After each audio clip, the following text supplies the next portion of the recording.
With the Cullman Tribune, we are back continuing our series of 2020 municipal election debates.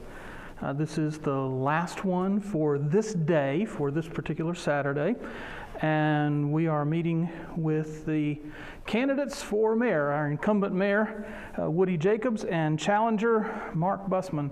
We are being careful to keep our social distance, and we are masked in keeping with current COVID-19 regulations, so we'll be just having to speak up a little bit extra here. We will begin with Mark. Please introduce yourself and tell us why you're running for mayor. I'm Mark Bussman, and I'm running for mayor, and I am running for mayor because Cullman is very important to me and has been all my life.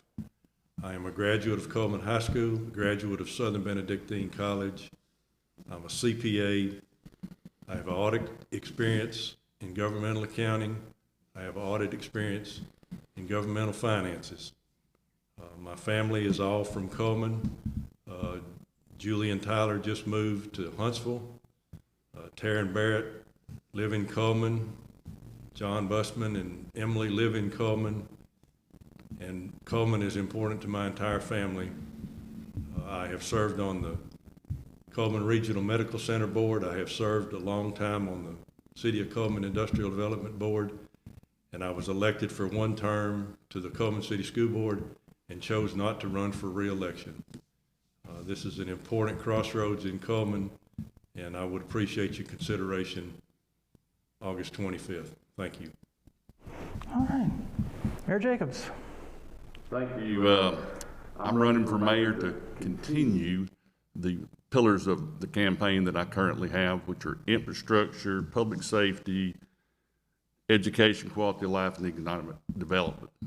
I think the last 4 years have been some of the best 4 years that Cullman has experienced. And I have a wife, Connie Jacobs. I have a son, Tyler. I have a daughter, Hannah. I was talking to the group the other day, and I told them, I said, I'm kind of glad Hannah's not running for mayor because she's very well known. She helps me on the campaign trail, and glad to have her. Talking about the campaign trail, I appreciate y'all having this later in the day because trying to go door to door takes a long time, many hours and days. And spent most of that out today knocking on doors. And yes, it's hot, yes, it's tiring, but it's worth it. That's where you get to meet the people, find out what they want, kind of get a feel for what's going on in Cullman. And it's a privilege to serve and work as the mayor of Cullman.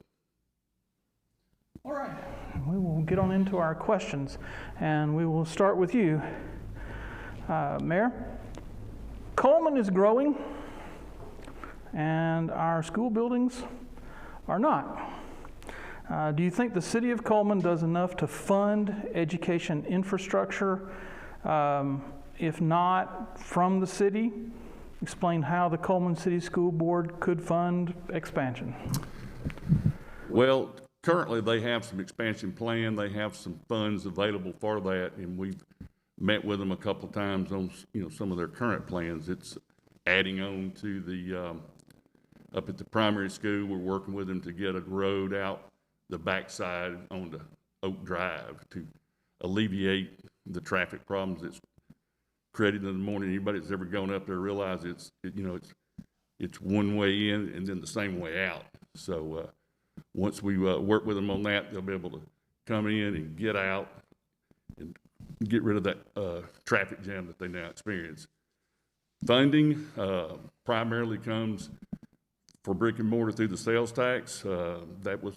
I was a part of the council back in 2003 when that sales tax was passed, and that goes towards the brick and mortar. That's how they built the high school, and then there was some additional sales tax that came into, I think, around 2006. So any additional funds that they may need, we're willing to sit down with them at any time, discuss it, work with them, and if the public wants it, we would be willing to put it on the ballot and vote for it. Okay. Mr. Bussman, same question. Do you think the city of Cullman does enough to fund education infrastructure? And if not from the city, how would the school board find funds for expansion? Yeah, I served on the school board from 2004 to 2008, and construction projects in the school system are difficult to fund. They're difficult to pay for because a lot of the resources in the city schools go for payroll, student workbooks, books, textbooks, and things like that, and there's a limited amount of money for construction money inside the city school system. I learned that when I was there. We had a proposal at the time I was on the school board to move second grade back to the primary school.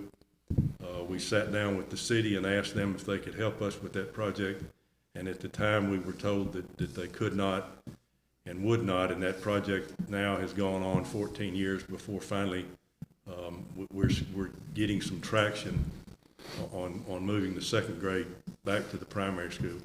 In my opinion, moving the second grade back to the primary school is only going to buy some time for the elementary schools, because obviously you'll free up classroom space at both East and West Elementary. But in my opinion, the bigger problem lies at the Cullman Middle School, which is old, like West Elementary, and will have a problem quicker than the elementary school, quicker than the elementary schools will if second grade goes back to primary school.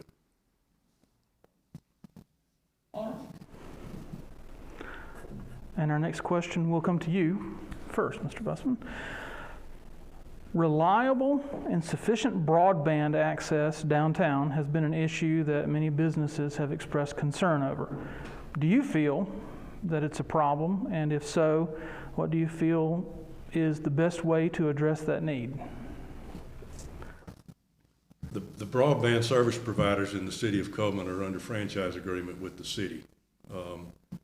Downtown area obviously is underserved because a lot of our businesses have redundant services. They have both AT&T and Spectrum in case one's not working one day and they have to have internet service. If Cullman is going to continue to grow, we're going to have to attract younger people. They demand broadband services, and I think it just needs to be a priority in this community to continue to work to solve this problem.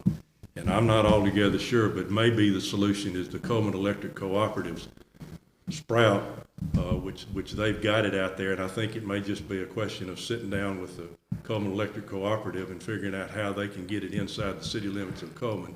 That would put pressure on our internet service providers in Cullman to do a better job.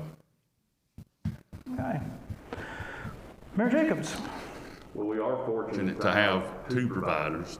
A lot of towns just have one, one, and that makes, for it to be very bad. We have been in talks with the co-op and their new product that they're rolling out, the Sprout broadband. It's intended for the rural areas, but it's coming from the north substation up there, so we're going to be able to provide it to, our businesses and places in Cullman. So you get three providers, and that creates a really good competition.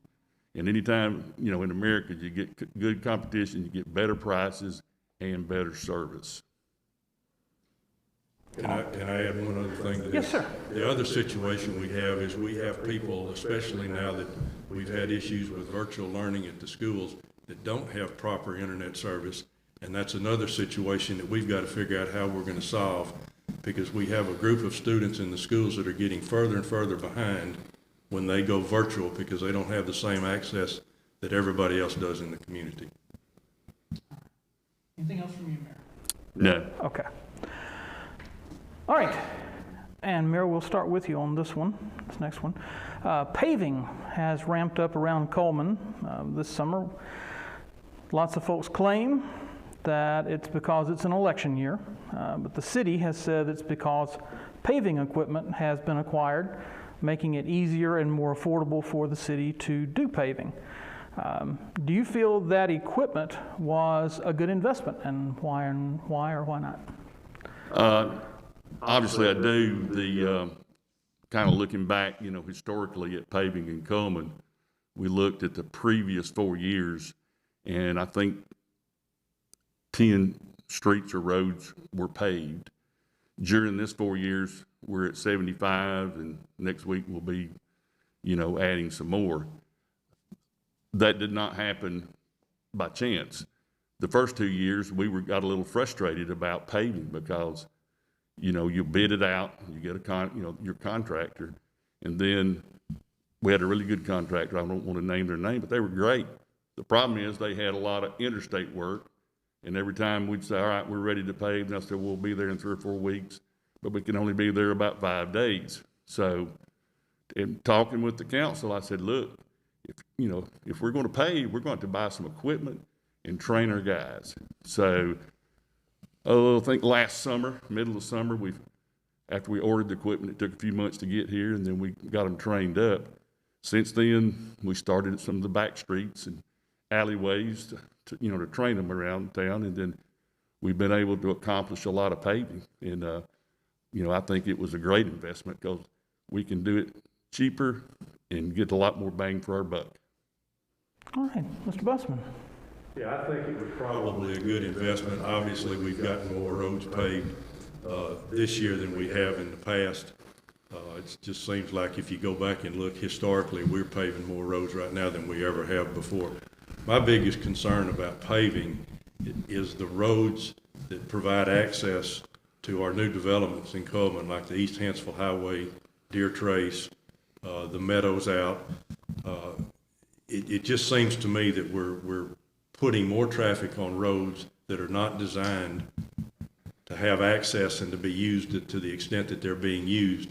And at some point, we're going to have to go in there and help straighten that situation out. In some of these cases, they're county roads, and the county would not help us on 24th Street with the traffic light, and I'm assuming it's going to be very difficult for them to help us pave roads and get residents of the city of Cullman into the city going forward. All right. And the next question will come to you first. A major complaint from many local motorists are the concrete dividers along Highway 278, and everyone has heard about them and talked about them for some time now. While we know this is a roadway maintained by the Alabama Department of Transportation, ALDOT, and that ALDOT itself installed the dividers, do you think the city could have done anything about it? If not when they were put in, is there something that can be done now to address them? I have no knowledge when the dividers were put in what communication happened between the state and the city of Cullman. So I'm not in a position to do anything other than speculate, and I won't do that.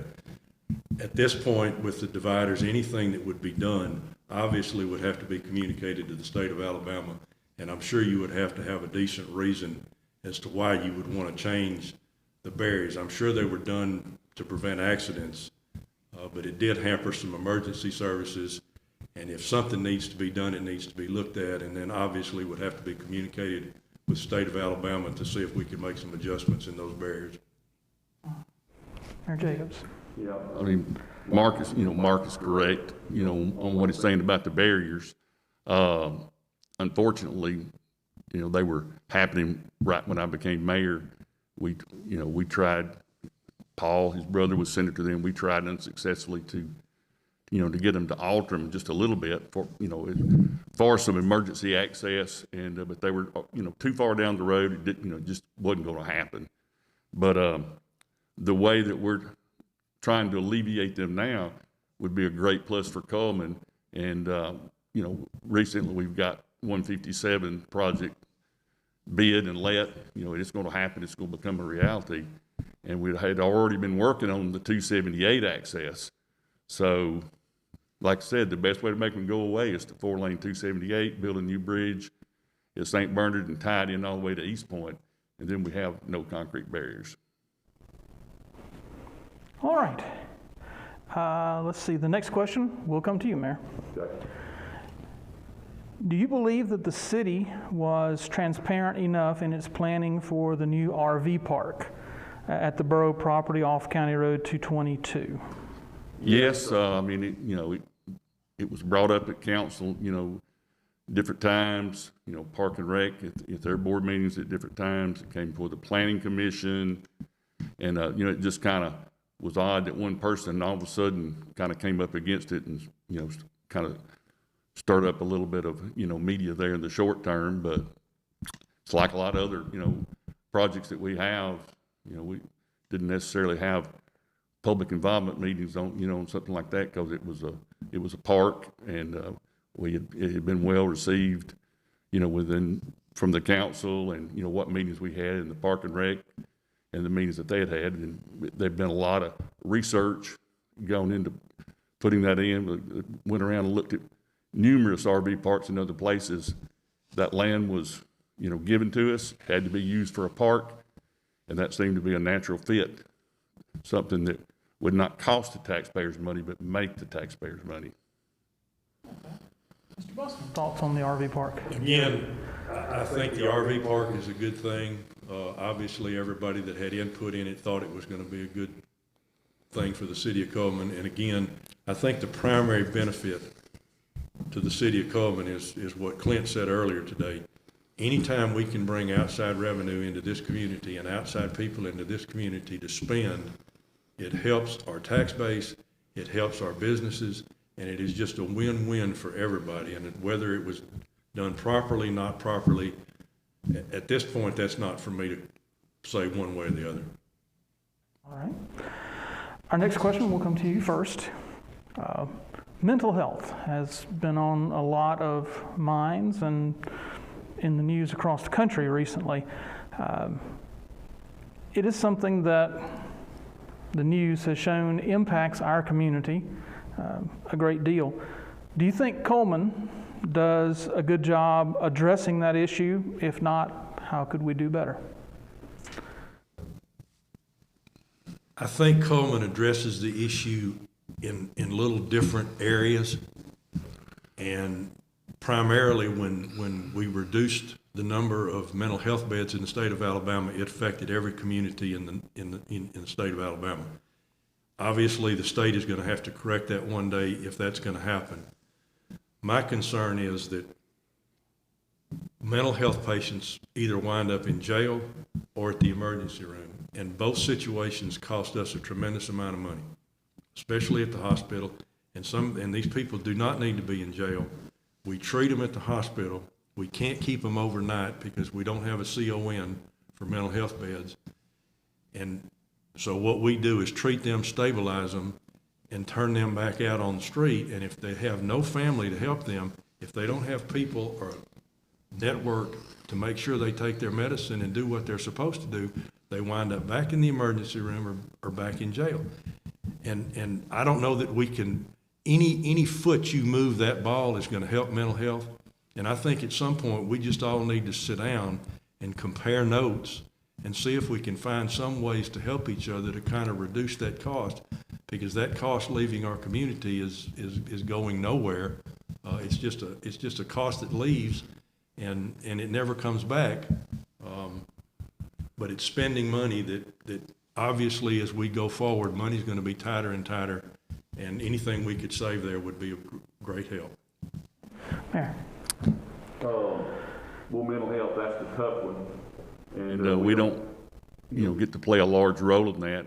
From the city's standpoint, we do give some money to Wellstone. I still call them the mental health place. But Mark sits on the hospital board, and they've also, begun to take up some of the mental health, and we really appreciate that because, what he said is it's such a difficult thing because they do wind up, being on the street or, committing crimes. And it's sad because that's not really who they are.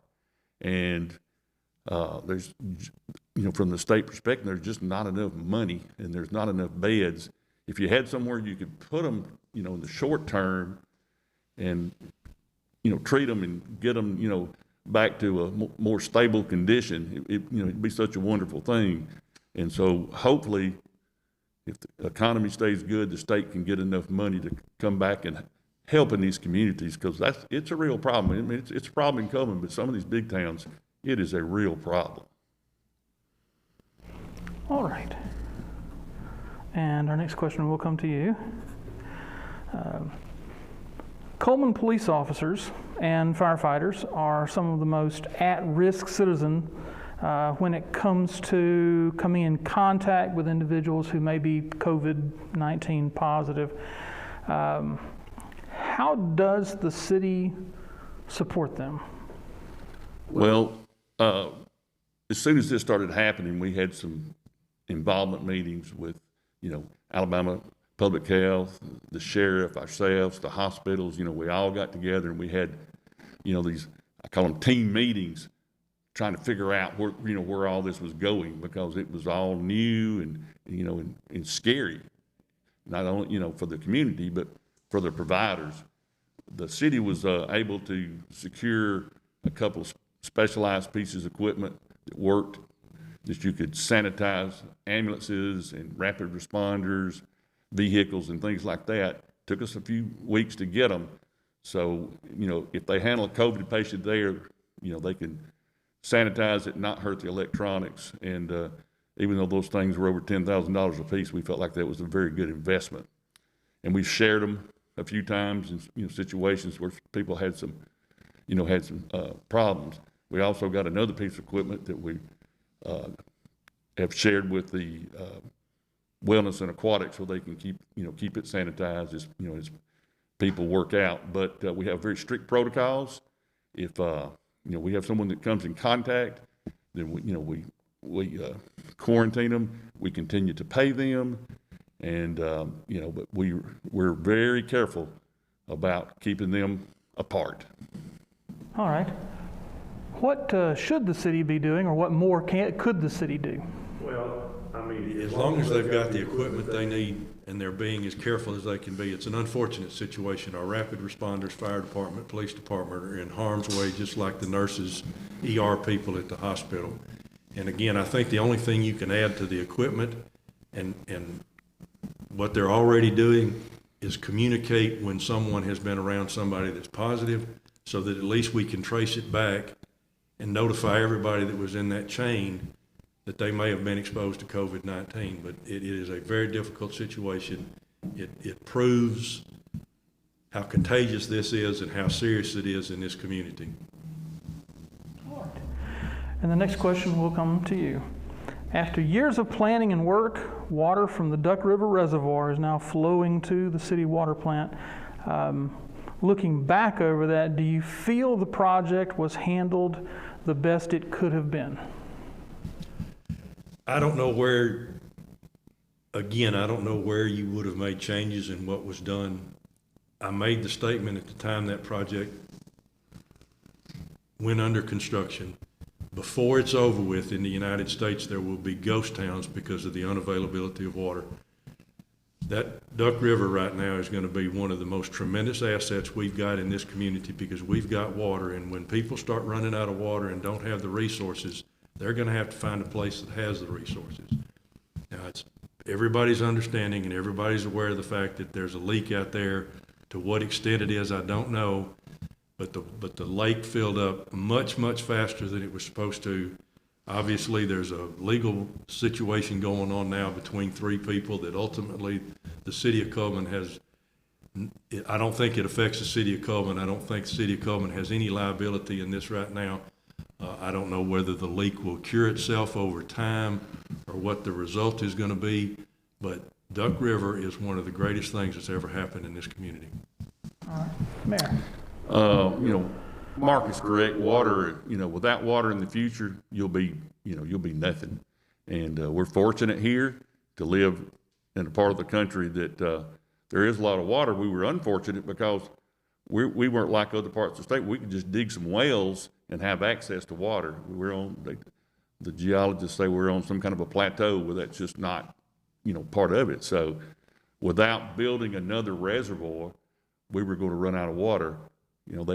They talked about going to the Tennessee River, but that's proven to be a problem for other places that's done it with the quality of water. Unfortunately, for the Duck River project, there were lawsuits that delayed it. The government gave some money to get it going, And things were just rocking along, and then the lawsuits come along, and it delayed it, drove the price up, like a lot of things. But had the lawsuit not happened, Duck River would have been completed a long time ago at a whole lot less cost. But we're so fortunate to have it now, and we have, I drank a little water out of it, and so the lawsuit, I'm involved in that with a little bit, but it's confusing because it's engineering and construction and things that are hard to prove. So it's very close to being resolved, and we hope to the satisfaction of the ratepayers, and it's not leaking very much, or very little, not any more than what they cause us. They make us release downstream. So. All right. If I could just add to that, Mayor knows as well as I do that ultimately the cost of the project came in less than what it was supposed to, which is a tremendous, the ratepayers are going to save money right out of the chute simply because the cost came in much less than it was estimated at. Yeah. Anything else to add on that question? No, and a lot of that has to do, not with brilliance or anything like that, but really good rates. Now, and still on Duck River, there were a few proposals on the table at that time. Do you think the Duck River project was the best choice for the city? Wasn't really involved in, in that aspect of it. So I'm going on some things that I were told and some things that I read.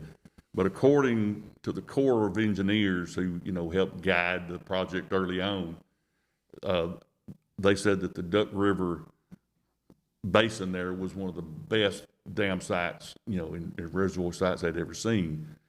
No artifacts, no snail darter, endangered species, all those things normally can, kill a project, prevent it. So we were fortunate to have one, and so close, 7 miles is not far as, as far as a reservoir. That's about how long the pipeline is. And the amazing thing, it's basically a basin over, so the water quality mimics Lake Catoma. So they don't have a lot of trouble treating the water.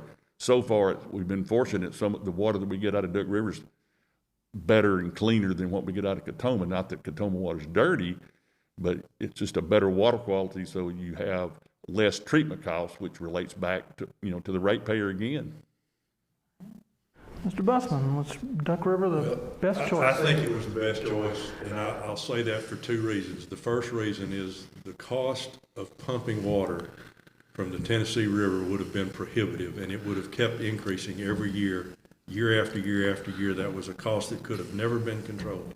Secondly, we have a recreation area out there that we can continue to develop that will help our residents and help attract people to the community. Brings us to our last question on here, and we'll begin with you, Mr. Bussman. Take a few minutes to share with the citizens of Cullman anything else you would like for them to know. The floor is open. Yeah, everybody, I've been in Cullman a long time. I moved here the first time when I was 3 years old, left for about 4 years when I was 8, came back when I was 13.